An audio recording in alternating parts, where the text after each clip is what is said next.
सर्वसामान्यांचा बुलंद आवाज 23 न्यूज मराठी. 23 न्यूज मराठीमध्ये आपलं स्वागत. स्वस्त धान्य दुकानदारांना प्रति क्विंटल 300 रुपये कमिशन द्या. जिल्हा स्वस्त धान्य दुकानदारांच्या बैठकीत मागणी.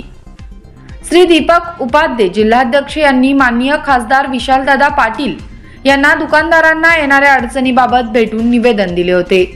त्या अनुषंगाने खासदार यांनी माननीय जिल्हाधिकारी साहेब यांना बैठक घेण्यास सांगितले.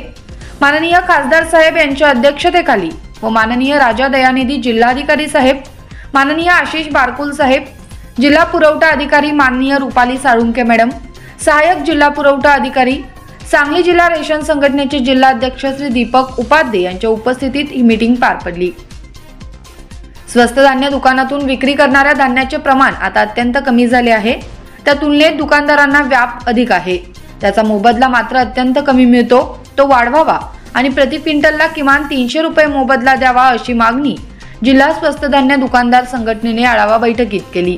यावेळी दीपक उपाध्ये जिल्हाध्यक्ष, बाळासाहेब कोरे, सुनील पुणेकर, बाळासाहेब पवार, कुमार कोळी, बिपिन कदम, सुरेखा जाधव, मुरारजी गुळभिले, बाळासाहेब सदलगे, राजेंद्र पतंगे, शशिकांत कोरे, संदीप ठोंबरे, शीतल मिठारे, विश्वजित शिंदे, राहुल गोंगडे, प्रदीप ढोले, अरुण पाटील, जयसिंग देसाई सर्व जिल्ह्याचे पदाधिकारी उपस्थित होते.